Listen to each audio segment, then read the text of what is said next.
Hello friends, नमस्कार। My name is Sawalwal. मैं आपको इस वीडियो में यूपीएससी की ग्राउंड रियलिटी क्या है एग्जैक्ट यूपीएससी उसके बारे में बताऊंगा। और क्यों बताऊंगा?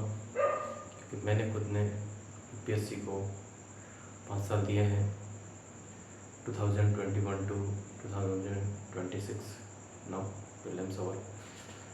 तो मैंने जिया है यूपीएससी को, मैंने काफ़ी करीब से देखा है और बहुत जेन्युइनली मैंने इसमें प्रिपरेशन की थी।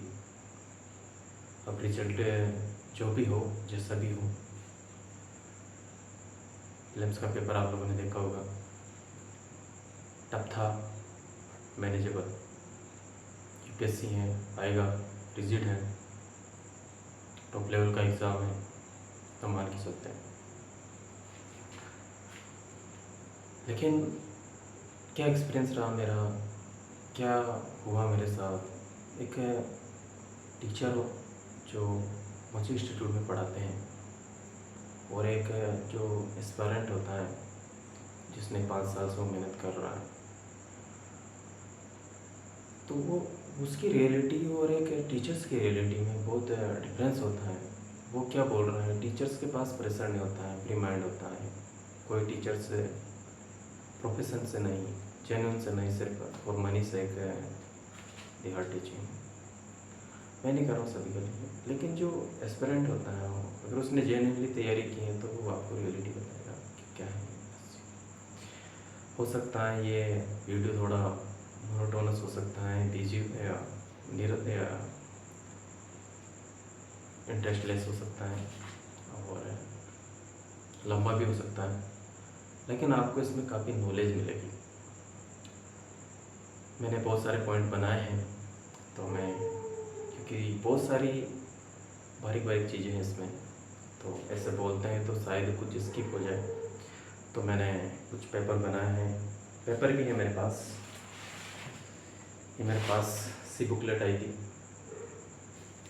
और इसके बारे में भी थोड़ा सा बताऊंगा मैं। तो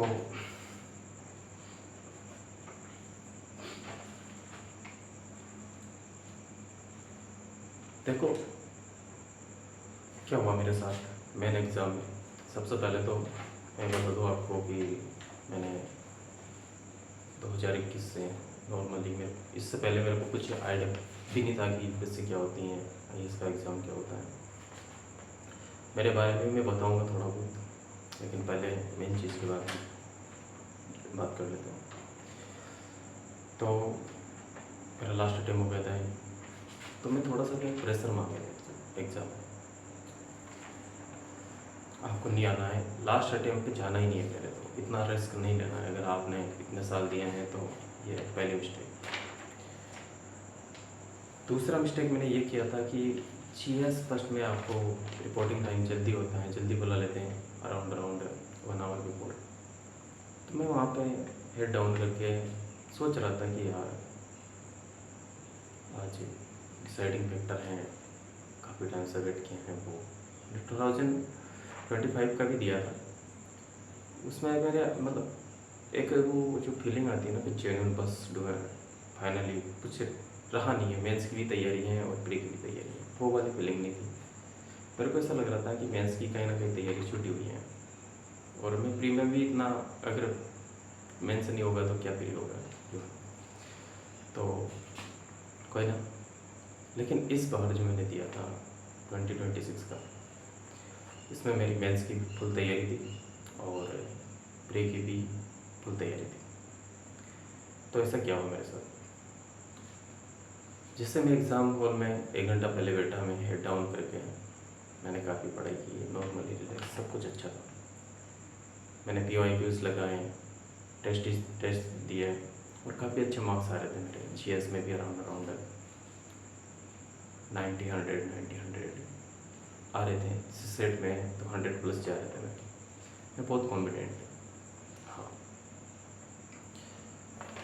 तो मैं जो सोच रहा था ना, वो मैंने क्या किया वहाँ पे, जो मैंने स्ट्रेटेजी माइंड में सेट कर रखी थी पहले कि मेरे को कैसे अटेम्प्ट करना है, माइंड सेट बना रखा था। वो सोचने के बाद मैंने वहाँ पे कि क्या हो सकता है, किसे बेस्ट दे सकते हैं, फिर डाउन करके सोच रहा था टेबल।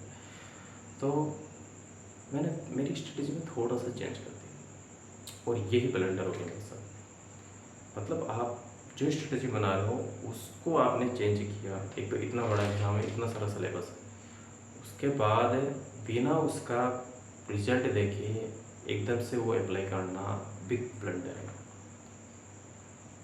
पता नहीं मैंने क्यों किया, नहीं करना चाहिए था लेकिन हो गया।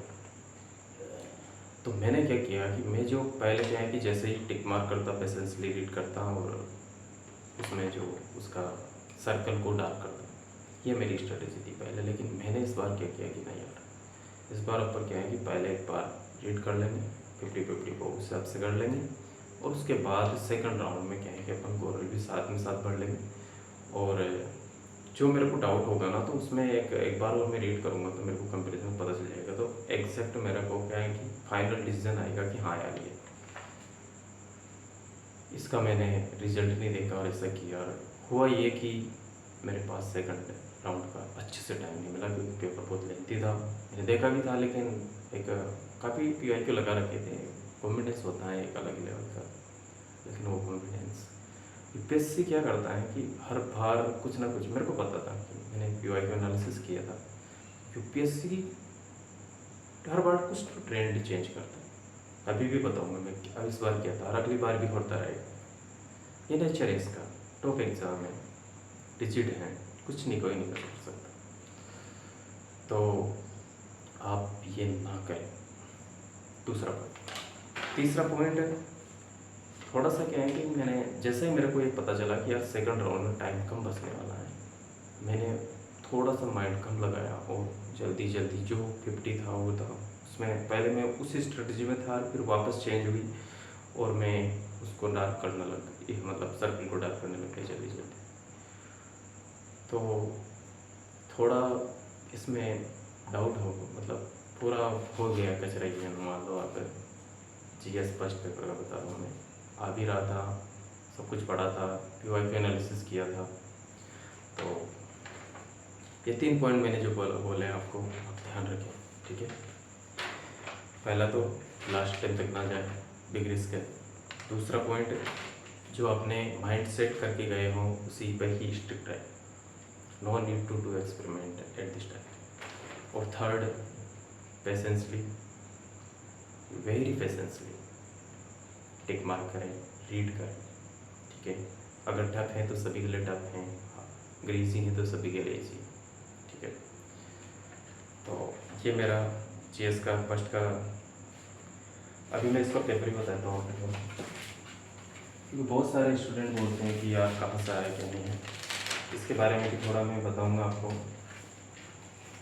चलो पहले यही देख लेते हैं, फिर मैं और बताता हूँ, फिर उसके बाद में इस पैसे की पैटर्न के बारे में आऊँगा तो वहाँ थोड़ा बहुत बोलूँगा, ज़्यादा। तो अब आता है सीसेट, आपने भी देखा होगा सीसेट, इसमें भी C है, C आता है, जिसके पहला आता है वही दूसरी बार दूसरी वही आएगा, क्योंकि सेम स्पेस पे बैठे होते हैं आप। इसमें क्या है, मैंने थोड़ा सा, मेरा माइंड है उसमें तो अपसेट हो ही रहता, मैंने किया भी था, फिर भी मेरे को सीसेट में कॉन्फिडेंस, मेरे को कोई बात नहीं, मैंने किया, ऐसा नहीं किया अटेम्प्ट नहीं किया, मैंने अराउंड 90+ अटेम्प्ट किया उसमें पहले, लेकिन माइंड थोड़ा कम यूज किया, जैसा करना चाहिए था वैसा नहीं किया, कोई ना। अब आती बारी सीसेट की, मैंने सीसेट क्वेश्चन देखा, अगर आपने भी PYQ एनालिसिस कर रखे होंगे, तो उसमें क्या है कि 2023, 24 और 25 पैसेज बहुत लंबे थे, मतलब सिंगल अगर क्वेश्चन पूछ भी रहे हैं ना, तो पैसेज बहुत बड़ा था। इस बार का पैसेज बहुत छोटा था, लेकिन ट्रिकेबल था। मेरे पैसेज में जो मैंने स्ट्रेटेजी बना रखी थी, जो मेरे पैसेज में मार्क्स आ रहे थे वो अराउंड 27 पैसेज आते हैं, और उसमें से मेरे को 20 मेरे सही निकल गए थे। कॉन्फिडेंस आया यार, पेसेस इतना ईजी आया है। मेरे को लगा कि बहुत ईजी पेपर है। मैंने पेसेस किए और पेसेस में ये था कि पेसेस को थोड़ा टाइम लगता है तो जल्द से कर लो। मैंने भी जल्दी में किए, थोड़ा ट्रिकेबल था तो थोड़ा ही लॉन्ग ज़्यादा चला गया। दूसरा, फिर मेरे को कॉन्फिडेंस आ गया यार, अब अपना इसमें तो कोई दिक्कत नहीं है। पता नहीं क्या हुआ, मैं अब बहुत इजी गया कि मतलब बहुत स्लोली मेरी स्पीड मैंने डिक्रीज कर दी और आराम से मैं सी सेट को पेपर को करा।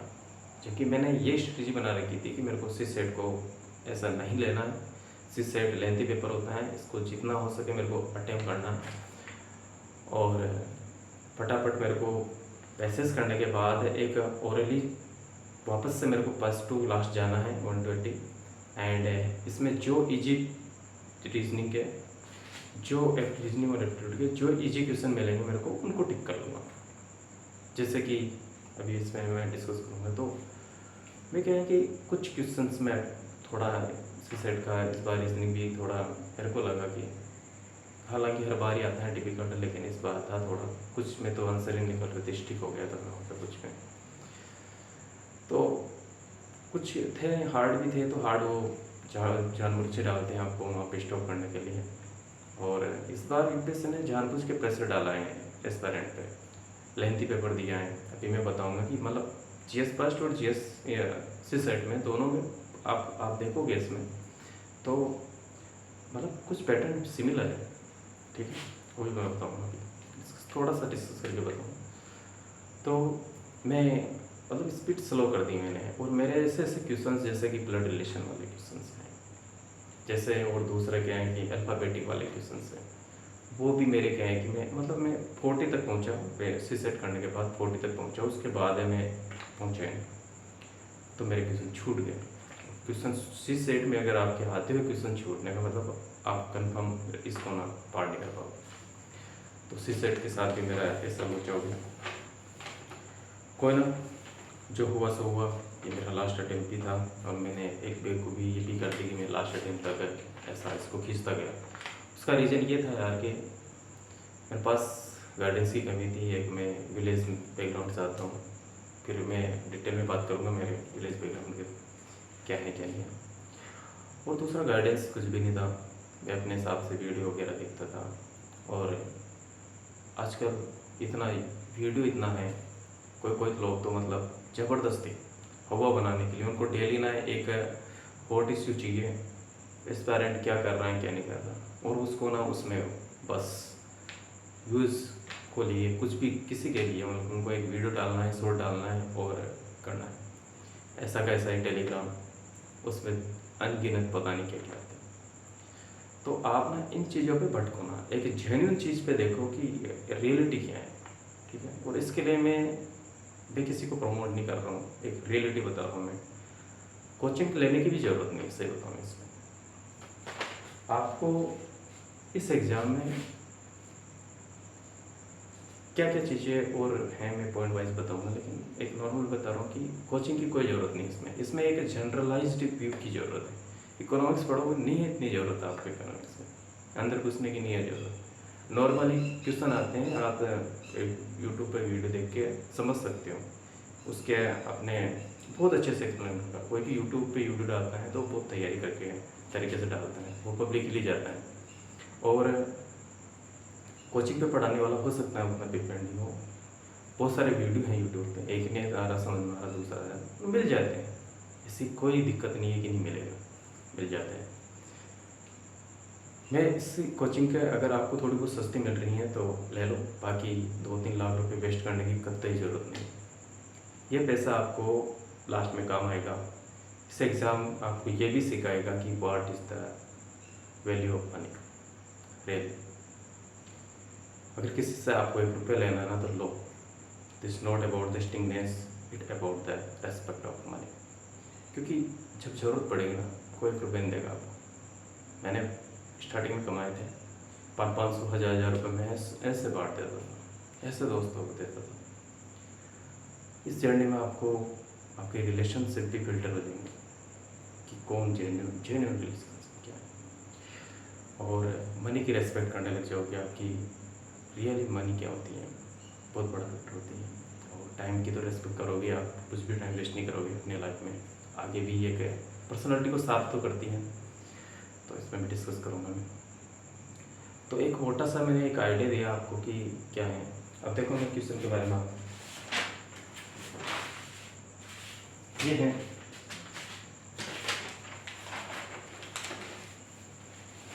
देखो यूपीएससी एग्ज़ाम और पैटर्न इसको समझना बहुत ज़रूरी है। मतलब यूपीएससी का सिलेबस समझना ही एक बहुत बड़ी चीज़ है। यूपीएससी को समझने में ही आपको ना, मतलब एक नॉर्मल, अगर आपका कुछ भी बैकग्राउंड नहीं, कोई गाइडेंस नहीं है ना, तो आपको इसको समझने में ही मतलब 2-1 साल लग जाएंगे। This is the genuine thing बोल रहा हूँ।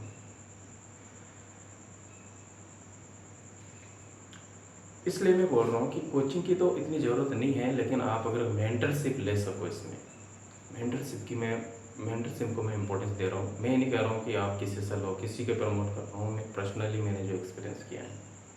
क्योंकि अगर आपको जब बहुत ज़रूरत पड़ेगी, आपको इसमें क्या है कि इतना वास्ट सिलेबस है, इतना टाइम लग सकता है, तो आपको एक कोई गाइड कर सके टाइम पे, जब आपको ज़रूरत पड़े, ये नहीं है। उससे क्या है आपका बहुत टाइम, मतलब 2-3 साल बचा सकते हो आप, अगर किसी की मेंटरशिप के अंदर अगर आप जेन्युइनली वर्क कर रहे हो, ठीक है। उसमें आपको टाइम पे गाइडेंस मिलता रहेगा, क्या पढ़ना है क्या नहीं पढ़ना है। जब अगर आप मेंटरशिप नहीं लोगे ना, तो आपको बहुत सारी चीज़ें, मतलब ये पता चलेगी कि इतना अनवांटेड पढ़ने की कोई ज़रूरत नहीं है। बहुत सारे ऐसे आप इस तरीके से जाओगे, मतलब एक डायरेक्शन ही, नॉन डायरेक्शनली आप मूव करोगे। एक डायरेक्शनली मूव करना में थोड़ा टाइम का तो रहेगा ही, और क्वालिटी चीज़ भी आएगी। मैं किसी के इस चीज़ को लेके किसी को मेंटरशिप के लिए प्रमोट नहीं कर रहा हूँ, ये मेरा पर्सनल व्यू मैं बता रहा हूँ। मैं मेरे खुद के लिए भी बोल रहा हूँ, आपको जो जेन्युइन लगे, जिससे लेना है वो लो। बाकी mentorship is the more important then the coaching. तो ये तो एक बेसिक सिनेरियो बताया मैंने, थोड़ा सा वीडियो लंबा हो जाए तो माफ़ करना। अब मैं एग्ज़ाम के बारे में बता रहा हूँ कि एग्ज़ाम क्या है, एग्ज़ाम पैटर्न क्या है, ठीक है। प्रीलिम्स होता है, मेंस होता है, इंटरव्यू होता है, और ये साइकिल चलता है पूरे साल। प्रीलिम्स का वास्ट सिलेबस होता है। प्रीलिम्स को बोलते हैं बहुत कि करंट बेसिस हैं, करंट ओरिएंटेड है, करंट से बहुत क्वेश्चन आते हैं, करंट का क्या करें, करंट में उलझे रह जाते हैं। देखो प्रीलिम्स का मैं बताऊँ, करंट का कोई इश्यू नहीं है इतना, ऐसा ही बताऊँ। जो करंट नहीं आनी ना, किसी को नहीं आएगी। कुछ तो क्वेश्चन ऐसा आते हैं कि नहीं आएंगे, लेकिन जो आने होते हैं ना, बहुत ईजी। अभी स्टेट ऑफ हॉर्मुज से क्वेश्चन आना था, वो प्रिडिक्टेबल था काफ़ी टाइम, पिछली बार जो अफगानिस्तान है वगैरह उनसे क्वेश्चन आने थे, वो प्रिडिक्टेबल थे। तो मतलब अभी अंडमान निकोबार वो प्रोजेक्ट है, ग्रीन प्रोजेक्ट, उसका सिग्नल मिलना है, ये भी प्रिडिक्टेबल था, उससे क्वेश्चन आने थे, ठीक है। तो ऐसा जो नॉर्मल जो जीके हैं, नॉर्मल करंट अफेयर, ये आप कहीं ना कहीं नॉर्मल न्यूज़ से पढ़ लोगे। इतना मतलब हाइपर होने की करंट अफेयर तो रहते हैं, इतनी ज़रूरत नहीं है। नॉर्मल कोई भी न्यूज़पेपर, ये फिर मैं तो गूगल न्यूज़ को फॉलो करता था, ठीक है। गूगल न्यूज़ ऑन किया, उसमें नॉर्मल नेशनल इंटरनेशनल बढ़िया से, लोकल वगैरह न्यूज़ को इतना ये नहीं देते हैं इम्पोर्टेंट, लेकिन वर्क मोस्टली उससे आ जाता है, ठीक है। मेरे को नहीं लगा, अभी मैं बताता हूँ आपको। ये PS फर्स्ट है, थोड़ा सा एक स्ट्रेटेजी बताते हैं। अब देखो, ये शायद आपको दिख रहा हो, ठीक है, पॉज कर लेना और इसको देखना। तो इसमें पहला जो क्वेश्चन है, ठीक है, अब इसमें बोला है कि तुगुरा हुआ ज्वालामुखी volcano which was declared a global geopark by UNESCO in 2025 is situated in which one of the following countries? अब देखो, अगर आप यूपी या PYQ एनालिसिस करके गए होंगे, तो वर्ल्ड का तो पिछले साल अभी तक तो पूछा नहीं था, ठीक है। और इसने अभी ये वर्ल्ड इंडिया वाइज पूछते हैं यूनेस्को में, यूनेस्को साइट कौन सी है, कल्चर साइट कौन कौन सी ऐड हुई है, वो जैसे कि अभी इसमें आगे मैं बताऊंगा, ठीक है। मॉडर्न वगैरह एक ऐड हुई है, ये जैसे कि क्वेश्चन नंबर आगे बताऊंगा 1 बाय 1। वो प्रेडिक्टेबल था, वो ऐड हुई है, वो उसको पता था कि हाँ आएगा। तो लेकिन अभी ये है, अब ये इंटरनेट या वर्ल्ड का पूछ रहे हैं इसने, ये वाला, ठीक है ना।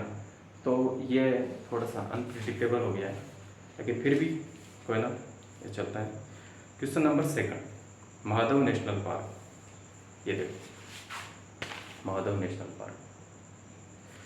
तो अब इसमें 3 ऑप्शन दिया है और आपको कोई एक टिक करना है। अब देखो इसमें जो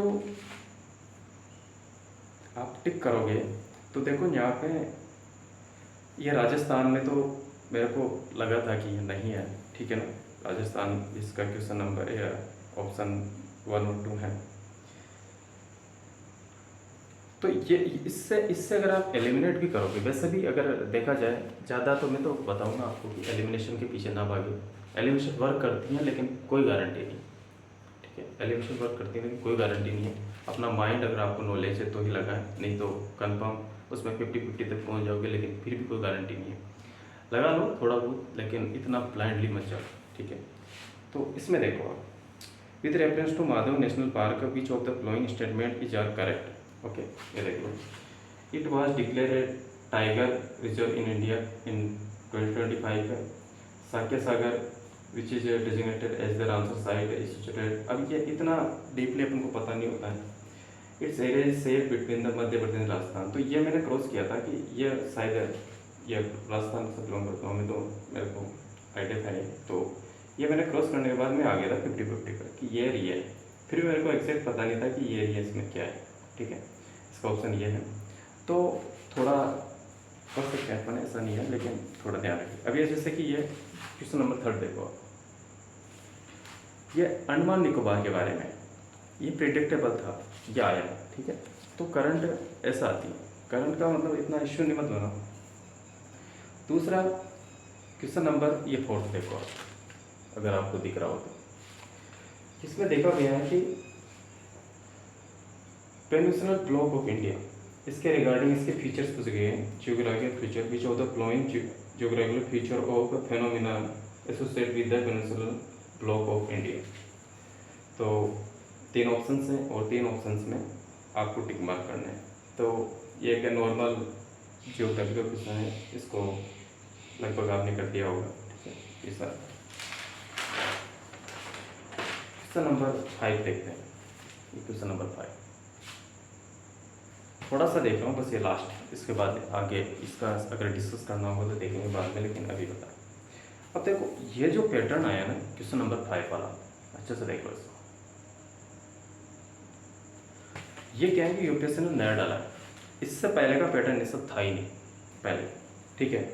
इसमें ऑप्शंस हैं, ठीक है, यार स्टेटमेंट है, स्टेटमेंट का ऑप्शंस आ जाते हैं, लेकिन स्टेटमेंट के लिए इसके ऑप्शंस बनाए, फिर ऑप्शंस के फिर ऑप्शंस बनाए, ऐसा। और उसमें क्या है कि पहला स्टेटमेंट है मोस्टली क्या है कि अपन सही मानते थे, लेकिन यहाँ पे देखो आप, ठीक है, ये Sagarmala project, Sagarmala national infrastructure pipeline NIP, ये वगैरह क्या है कि ये भी करंट रिलेटेड ही है, और ये मेन स्कीम्स हैं, इसके बारे में अपन को पढ़ना था।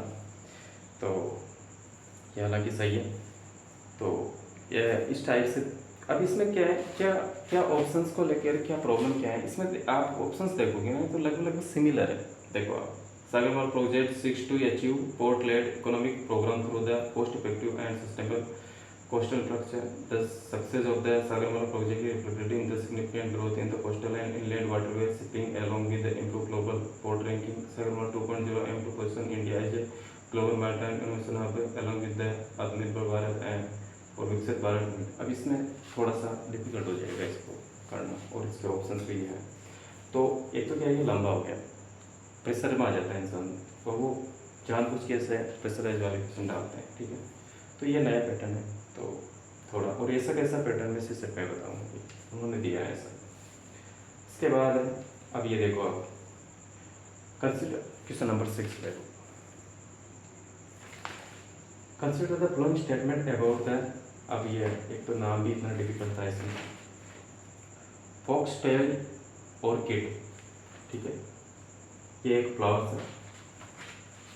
अब इसमें अगर देखा जाए एलिमिनेशन ट्रिक अगर आप लगाओगे तो ये देखो यहाँ पे एंडेमिक वगैरह का अपन 0 कर देते हैं, क्रॉस कर देते हैं, इसको 2 क्रॉस करोगे आप, ठीक है। सिर्फ एक ही क्रॉस हुआ है, बाकी तो अभी 3 ऑप्शन है आपके पास। अब देखो, it is the state flower of the Arunachal Pradesh Assam. भाई इतने सारे स्टेट हैं, नहीं याद रहता है, और मेरे को ऐसा लगा कि दो का तो कोई शायद ही होगा, एक का हो सकता है लेकिन दो का नहीं होगा, तो मैं इसको रॉन्ग कर गया इस टाइप से। तो अब ये है, मैं आपको बता रहा हूँ कि क्या एक रियलिटी क्या है।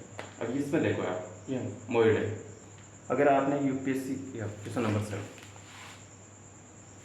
अगर आपने यूपीएससी पीवाईक्यू एनालिसिस किए होंगे तो उसमें यूनेस्को साइट जो लेटेस्ट हैं वो ऐड होती रहती हैं, पूछे जाता है, ये ट्रेंड था, तो ये प्रिडिक्टेबल था क्वेश्चन, ठीक है ना, और ये सही भी है। तो कहने का मतलब ये है कि इतना इसमें ठीक है, मैनेजेबल था। अगर आप राइट माइंडसेट के साथ सब कुछ तरीके से करोगे तो हो जाएगा, ऐसा भी है। और इतना करंट अफेयर का मतलब इतना इश्यू वाली बात नहीं है कि भाई अगर टफ है नहीं आए, तो बहुत सारे ऐसे क्वेश्चंस हैं इसमें जो नहीं आएंगे, और हर बार ही ऐसा होता है। कुछ तो क्या है कि नहीं आएंगे तो नहीं आएंगे, किसी को नहीं आएंगे। ऐसा ही अब मैं सी सेट के बारे में बताता हूँ आपको। ये सी सेट थोड़ा सा, अब देखो सी सेट में थोड़ा इसको खोलता हूँ। इसके पैसेज के बारे में बात कर रहा था मैं। इसके पैसेज देखो, ये पैसेज है, इसके 2 क्वेश्चन, ठीक है, बहुत छोटा पैसेज लेकिन ट्रिकेबल था। मेरे को तो यही मजा आ गया कि आप बहुत छोटे छोटे पैसेज दिए इस बात पे, बहुत जल्दी कर लेंगे, मतलब और कॉन्फिडेंस में आ गया। ये देखो आप, पहले में 2 ही पैसेज है,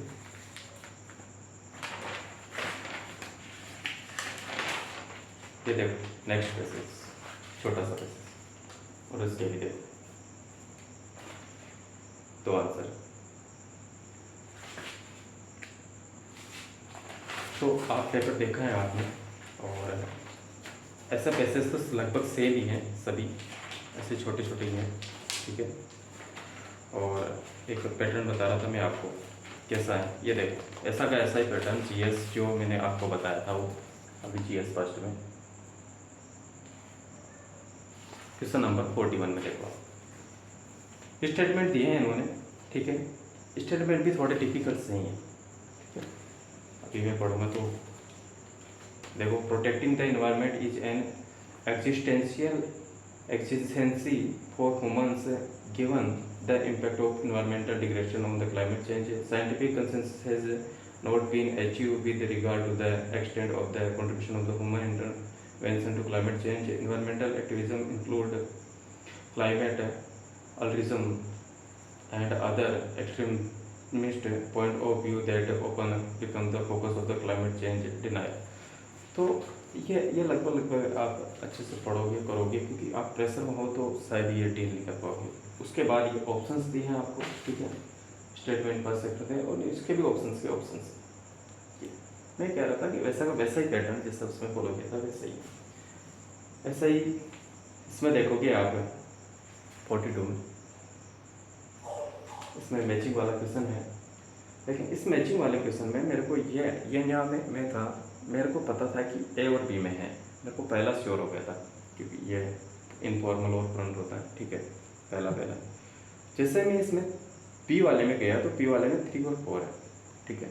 अब इसमें इसमें रिलेशनशिप दिखा था बिटवीन जज एंड लॉयर इन कोर्ट। अब बिटवीन जज एंड लॉयर इन कोर्ट क्या है कि नॉर्मल डिस्कशन होता है, उनका डिबेट होता है। तो मैंने ये इसका क्या ये करके आ गया, मैं 4th ले लिया, कहा गया ये 3rd ले लिया, सॉरी, कि फॉर्मल एंड ओपन एंडेड, ठीक है। तो क्योंकि फॉर्मल तो दोनों में सेम ही है, लेकिन इसमें फर्म था लास्ट में और इसमें ओपन एंडेड, तो ओपन एंडेड का तो ऐसे ही थोड़ा माइंड तो है, आपको थोड़ा कहीं ना कहीं कन्फ्यूजन रहता ही है। और इसमें बताऊँ मैं आपको, इस बार सिर्फ सेट में एक और नई चीज़ दी है उन्होंने, हालांकि अच्छा ही है। जैसा कि मैं बता रहा था, ये मेरा ये वाला क्वेश्चन छूट गया है, इसको मैं कर सकता था आराम से। इसके अलावा क्योंकि मैंने वो क्या है कि स्पीड ली, स्लो कर दी स्पीड,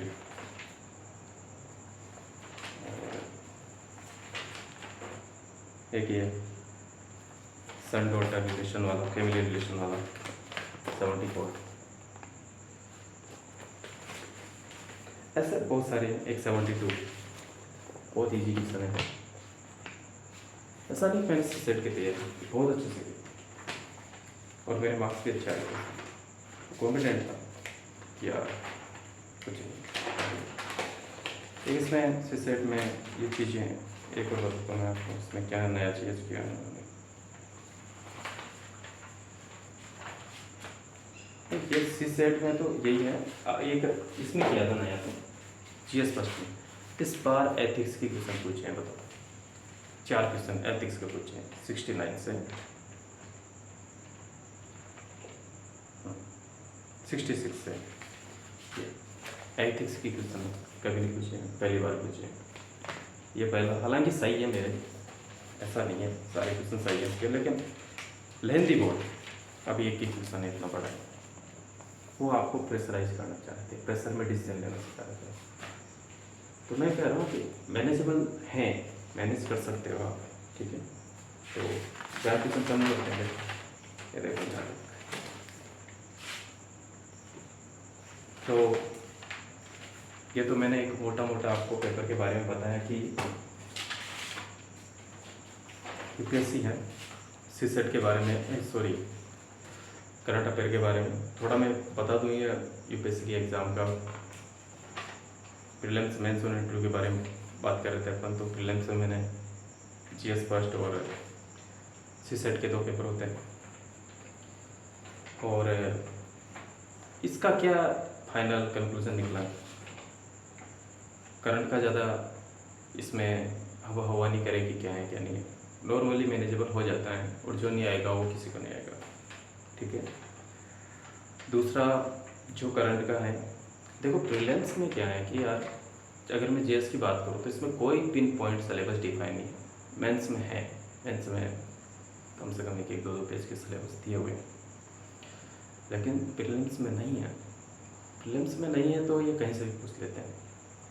अब ये तो चलो ये तो इस साइड का वन एंड हो गया। सेकंड एंड क्या है, आपके पास क्या है, वो पीवाई के 10-12 साल की पीवाई के हैं आपके पास, उनको अच्छे से करोगे आप तो आपको ना मतलब पता चल जाएगा, करंट का आपको पता चल जाएगा क्या है चल रहा है, और इसके बाद पीवाई से आपको ना कोई टॉपिक छोटे हैं तो वो पता चल जाएगा, ठीक है। बाकी कुछ नॉर्मल थोड़ा बहुत ऊपर नीचे होते रहते हैं, ये अनसर्टेन है। तो मेरा ये कहूँगा मैं कि पीवाईक्यू अच्छे से करो, ठीक है। और प्रीलिम्स को भी 6 मंथ दो आप, मेंस को भी 6 मंथ दो, क्योंकि बहुत टफेस्ट है। टफेस्ट तो नहीं कर सकता, लेकिन इसकी प्रैक्टिस करना, इसको सिलेबस को समझना, इसकी स्ट्रेटेजी समझना, इसके खुद को ये सारी चीज़ें आपको खुद को वर्क करनी पड़ेगी। आप बना बनाया देख लोगे कर लोगे, कुछ नहीं आएगा। ये पीवाईक्यू एनालिसिस करना वेरी इंपॉर्टेंट है, बहुत ज़्यादा इंपॉर्टेंट है, ठीक है। तो 6 मंथ इसको दो, 6 मंथ जो बचा है वो मेंस के लिए दे दो।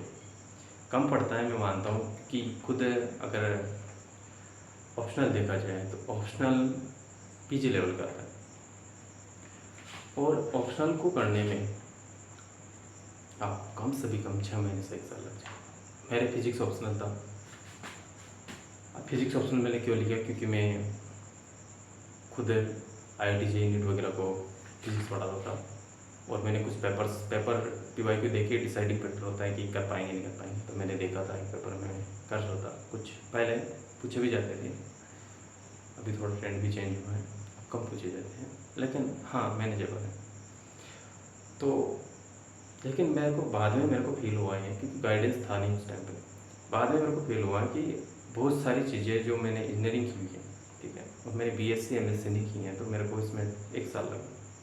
मतलब 1 साल तो कम से कम लगा ही, ज़्यादा लगा होगा, लेकिन 1 साल लगा। मैंने कोचिंग भी ली थी इसकी, लेकिन लग गया पूरा। अभी मैं थोड़ा फिजिक्स का ही बताऊँगा आपको, मेरे नोट्स वगैरह क्या है क्या नहीं, प्रिपेयर रखूँगा थोड़ा। तो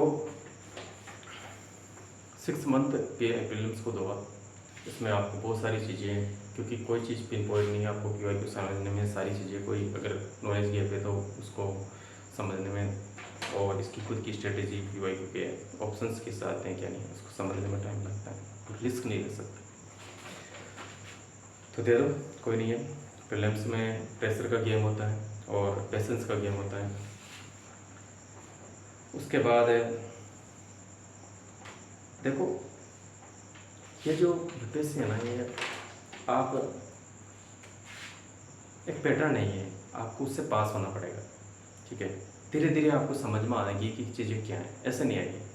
अभी जैसे कि आपने कभी आप मेंस की तैयारी पूरी करें और नहीं की तो आप प्रीलिम्स में ना ऐसा माइंड से जाओगे कि यार नहीं, लेकिन जिस दिन आप मेंस की तैयारी करके चले गए, बढ़िया से प्रीलिम्स की तैयारी चले गए हैं, उस दिन आपका सिलेक्शन नहीं हुआ ना, उस दिन आपको रियलिटी पता चले कि where you did finalist real, क्योंकि आपने सब कुछ तैयार करने के बावजूद भी ये काम हो गया।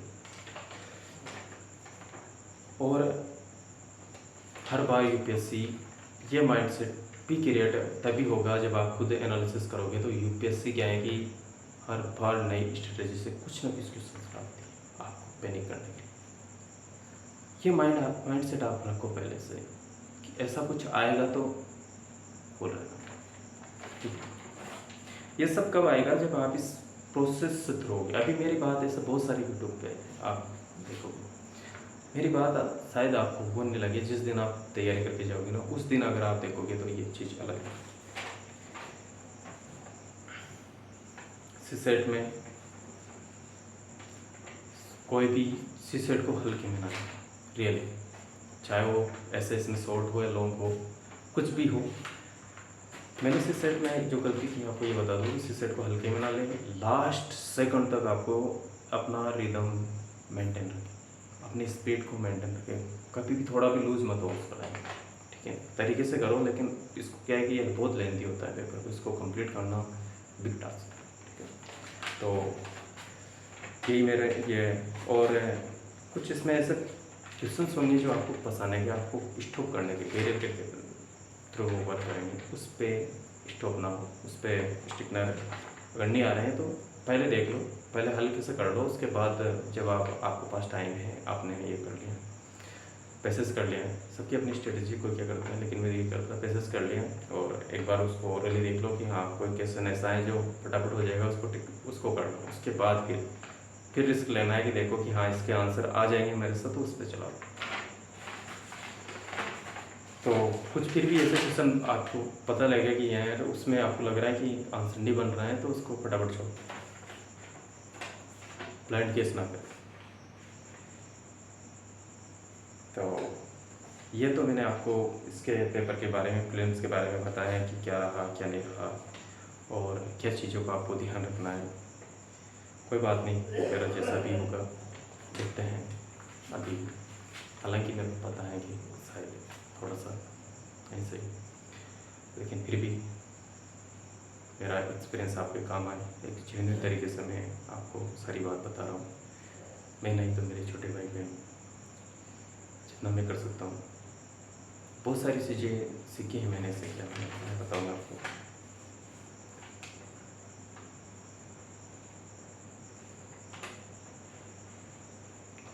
तो इसके पेपर के बारे में ऐसा ही अगर रहा सब कुछ, तो आगे देखेंगे क्या है इसका डिटेल वगैरह क्या नहीं है।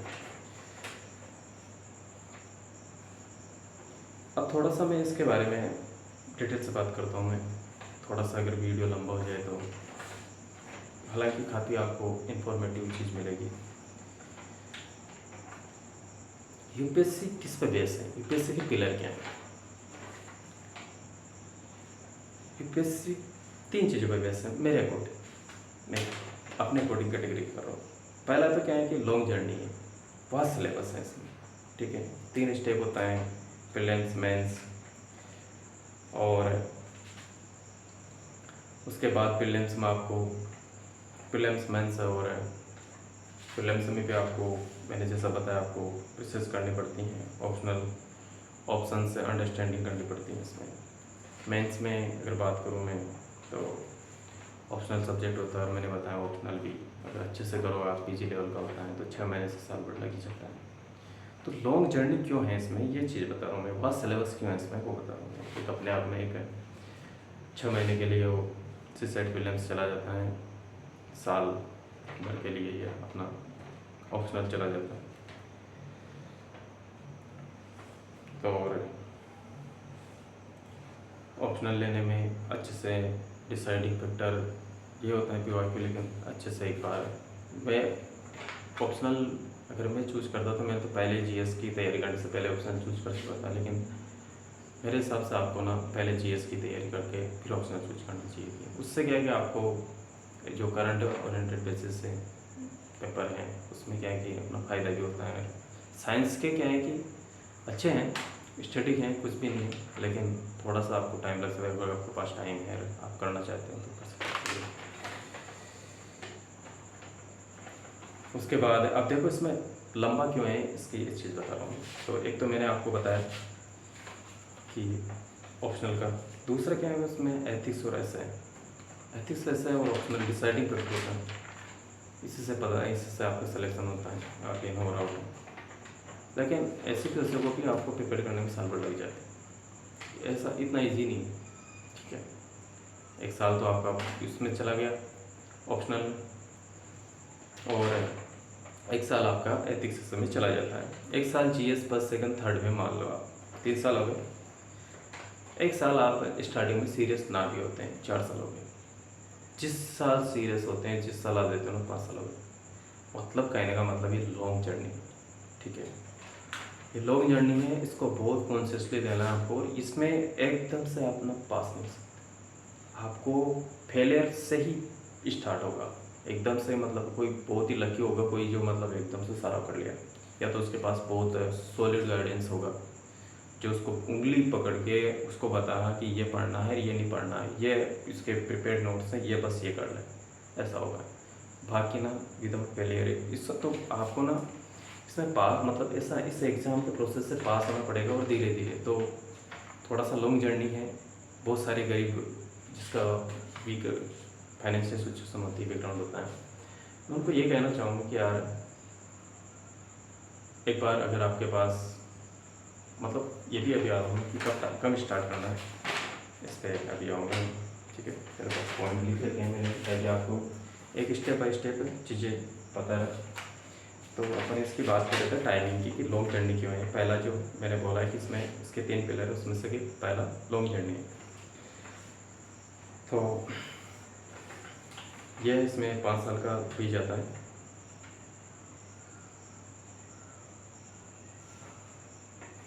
हाँ, एक और चीज़ इसमें अभी 5 साल का हो जाता है, तो मैं ये कहूँगा आपको कि लास्ट अटेम्प्ट बहुत रिस्की और हाई प्रेशराइज होता है, ठीक है। ऐसा काम ना करें जिस समय देखिए, या तो आप ना सेकंड लास्ट या थर्ड लास्ट तक ही रहे, लास्ट में मत पहुँचो। उसमें कुछ भी गड़बड़ होने के बहुत चांस है इसमें, इस एग्जाम।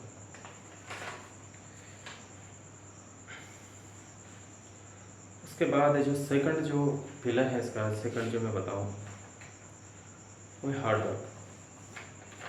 इंडिया का टॉप लेवल का एग्ज़ाम है, हार्ड वर्क तो होगी, सभी करते हैं, टॉप कंपटीशन है और ट्रिकेबल है। एग्ज़ाम को समझना पड़ता है इसमें, चाहे मेंस हो, चाहे प्री हो, चाहे कोई हो, हर स्टेप को आपको ना खुद से ही मेहनत करनी पड़ेगी, खुद से ही समझना पड़ता है, ठीक है। और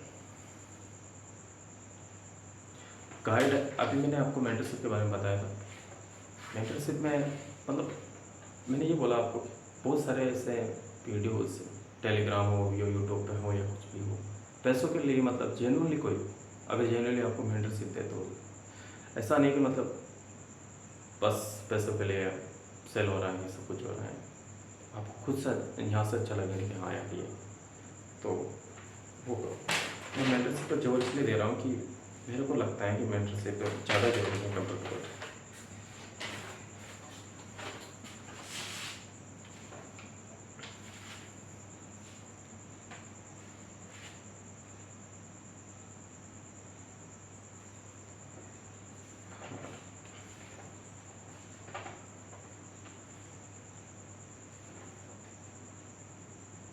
तो 2 पिलर मैंने बात कर ली, ठीक है। हार्ड वर्क में मैंने बोला है कि मेंटरशिप अगर आपको अच्छा लगे तो ले लेना, किससे, क्योंकि हार्ड वर्क किस डायरेक्शन में करना है, right direction is the main important, ठीक है। कोचिंग, देखो कोचिंग तो बहुत है, अगर इसमें कोचिंग लेना चाहो नहीं लेना चाहिए, तो मेरा मानना है कि यार पहले भी जिस समय अभी स्टार्टिंग बताया था कि इतना पैसा वेस्ट करने की जरूरत नहीं है। ये कोई मतलब एक नॉर्मल कोचिंग नहीं है IIT वगैरह के, ठीक है। यहाँ पे कॉन्सेप्ट समझा काम हो गए। यहाँ पे आपको ना पहले एक ऑप्शन आपको पता है, अभी मैंने आपको वो बताया था ये वाला मोनेटाइजेशन वाला सागरमाला प्रोजेक्ट, ठीक है ना, ये वाला, ठीक है। ऐसा ऐसा पता नहीं था कि मतलब ये आएगा नहीं, बिल्कुल पता था, लेकिन इसके ऑप्शंस ऐसा है कि आप ना थोड़ा चौंक जाओ, तो मतलब ये खुद से करना पड़ता है, ठीक है। तो कोचिंग में इतना मैं ये नहीं मानता कि आप कोचिंग लो, बस अगर कोई जेनुअनली फीस है उसकी जेनुअन अगर आपको वो दे सकता है तो थोड़ा बहुत दे दो, बाकी यूट्यूब से भी हो सकता है काम, नहीं मानता। बाकी 2-3 लाख रुपये वेस्ट करना इस तक टोटली वेस्ट है। इसमें जनरल यूज चाहिए, खुद को बहुत ज़्यादा वर्क करना पड़ता है, आप कोचिंग के चक्कर में ये वो खुद दो, खुद उलझ जाओ। दूसरा जो इसका लास्ट जो थर्ड पिलर है इसका, वो है अनप्रेडिक्टेबल। अब अनप्रेडिक्टेबल में क्यों बोल रहा हूँ, क्योंकि बहुत ज़्यादा सिलेबस है, करंट ओरिएंटेड है, सरप्राइजिंग स्ट्रेटजी है, but keep in mind syllabus pin point नहीं है, स्पेशली फॉर विलेंस। क्यों अनप्रेडिक्टेबल है होता है, मेंस में तो फिर भी डिफाइंड है, PYQ वगैरह आप लगाओगे कुछ ना कुछ उसमें लिख लोगे, बहुत सारा मतलब रूमर्स हैं, मिथ्स हैं प्रीलिम्स को लेके, ये है वो है, ऐसा बहुत सारे लोग तो मतलब टॉपर से पता नहीं क्या करते हैं, 1 महीने में होगा, 2 महीने में हो गया, ऐसा नहीं होता है। अनवांटेड वीडियो ना देखें, बहुत सारे अनवांटेड वीडियो, मैंने जैसा बोला आपको पसंद को ना शौक है, यूट्यूब पे वीडियो डालना, डेली चैनल बना लिया तो शॉर्ट डालना है, कुछ ना कुछ ऐसे हॉट इशू चाहिए उनको, उनका व्यूज़ बढ़ रहा है, उनका काम बढ़ रहा है। किसी को होता है ज़्यादा ही हवा बनाने का शौक, उनसे आप बच के रहे। ऐसा बोलने का तो मेरे पास अभी 5 साल की जर्नी है, ये तो बहुत है, कैसे प्रिपरेशन करें, किन किन बातों का ध्यान रखना चाहिए, मैंने इस प्रिपरेशन में क्या सीखा, इस प्रिपरेशन का क्या फ़ायदा है, क्या नुकसान है मेरे बारे में, तो ये सब कुछ बातें बाद में करेंगे। अभी मैंने एक चैनल बनाया है मेरा खुद का, मैं खुद थोड़ा सा मेरा इंटरेस्ट रहता हूँ, मैं खुद एक लो बैकग्राउंड से करता हूँ। मैंने इसमें भी एक मिस्टेक ये की थी कि हाँ ठीक है, मैं हार्ड वर्कर था, थोड़ा कमाने लगा, रेस्पॉन्सिबिलिटी भी बहुत है, और मैंने बीच में क्या है कि थोड़ा स्टॉप कर दिया था, इसके बारे में डिटेल में बात करेंगे कभी, ठीक है। और फुल टाइम बस जो पैसे को देना, और यही प्रॉब्लम एस्पिरेंट करते हैं, फुल टाइम कुछ भी नहीं। डिपेंड करता है, अगर आप इसमें आना चाहते हो तो आप किस स्टेज पर हो, आप कॉलेज पे हो या कॉलेज पास आउट हो या वर्किंग प्रोफेशनल हो।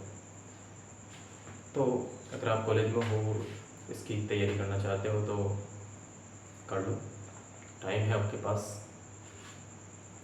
पेरेंट्स भी सपोर्ट करेंगे, 1-2 साल देखो, टाइम भी है, टाइम भी है, एनर्जी भी है।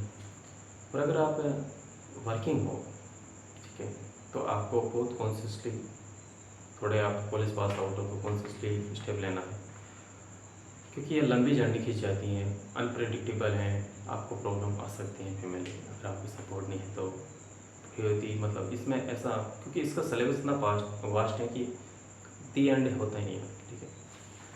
आज आपको हर बार ये लगेगा कि यार इस बार नहीं, अगले बार, इस बार नहीं, अगली बार, टाइम बढ़ते जाएंगे, लास्ट आई जाएगा, श्योर है, ठीक है, अगर आपको प्रॉपर गाइडेंस में नहीं होता है, मोस्टली नहीं होता है किसी को, और बहुत किस लोगों को होता है। तो आज में थोड़ा मेरे को फेलियर सा फील हो रहा है, जो लोग इसका तैयारी करता है ना, जो बेसिक टॉपिक लेवल के एग्ज़ाम की तैयारी करता है, बहुत ही गोद है भाई, बहुत ही गोद, मतलब वो अपने आप को ये समझते हैं, समझना नहीं चाहिए, ऐसा नहीं है, एक आपका अलग ही एटीट्यूड होता है, लेकिन और कोई सक्सेस हो जाते हैं तो थोड़ा होता ही है, लेकिन सक्सेस हो, अगर आप जिस दिन आपको फेलियर मिलता है ना, आप नरम हो जाओ, कोई बुक टाइप हो जाएगा, मेरा वो है। मतलब थोड़ा सा अच्छा, ठीक है, फेलियर प्रोसेस है। इसमें यह नहीं कि मतलब ट्रेन छूट गई तो हम दिल्ली नहीं जाएंगे, मैच हार गए तो क्या खिलाड़ी नहीं है, ठीक है। तो ऐसे बहुत सारे एग्जांपल्स हैं, हमने एथिक्स पढ़ा है, ऐसे पढ़ा है, ठीक है। हमारे फॉर्मर प्रेसिडेंट अब्दुल कलाम जी, वो पायलट बनने से चुप गए थे थोड़े, तो क्या वो मतलब सक्सेस की।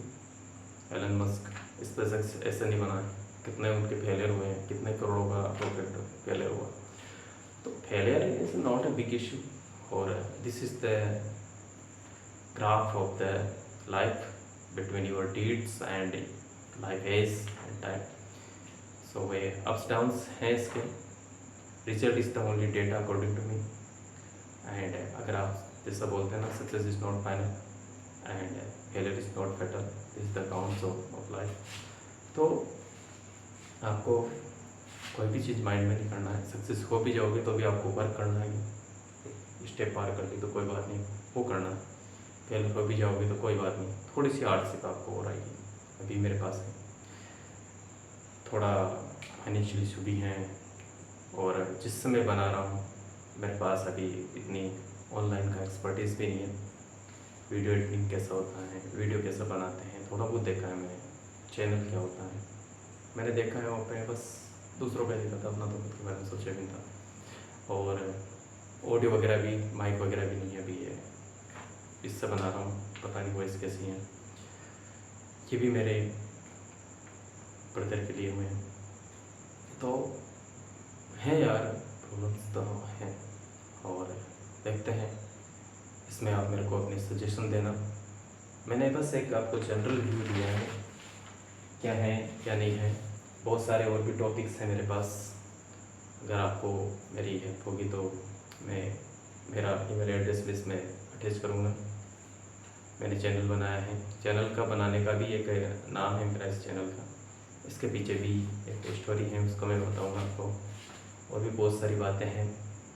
तो अगर आपको ये इन्फॉर्मेशन जेन्युइन लगी हो और रियल लगी हो, अच्छी लगी हो, तो आप लाइक करना, इसको अपने ग्रुप में शेयर करना, क्योंकि अभी कोई सब्सक्राइबर नहीं है मेरे, और अभी बनाया है।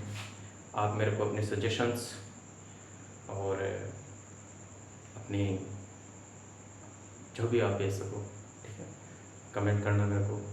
मेरा मेल एड्रेस मैं इसमें अटैच कर दूँगा, ठीक है। और बाकी ऐसे ही बता देता हूँ, माँ सुंदरम MAA और sundaram@gmail.com। तो देखो क्या रहती है आगे का प्रोसेस, आगे की जर्नी क्या होती है। अभी तो मैं थोड़ा सा एक मेरा इंट्रोडक्टरी बहुत टाइम से बैठा था, 5 साल हो गए, और मेरा मतलब इसमें प्रॉब्लम बहुत आई है, मेरे भी फाइनेंशियल प्रॉब्लम आई है, हेल्थ इशू। मेरा 86 वेट था, तो अभी लगभग मेरा 25 kg वेट डिक्रीज हो, अच्छा भी है, पेटेंट फाइन हो गया, लेकिन नहीं। तो ये तो है लाइफ, बहुत कुछ सिखाया भी है, और इसके बारे में और ज़्यादा डिस्कस करेंगे, क्योंकि बहुत ज़्यादा लंबा वीडियो हो जाएगा। ये एक एक टॉपिक में बात करेंगे तो कन्फ्यूजन भी नहीं होता है और अच्छा भी लगता है। ओके फ्रेंड्स, जय भारत, थैंक यू।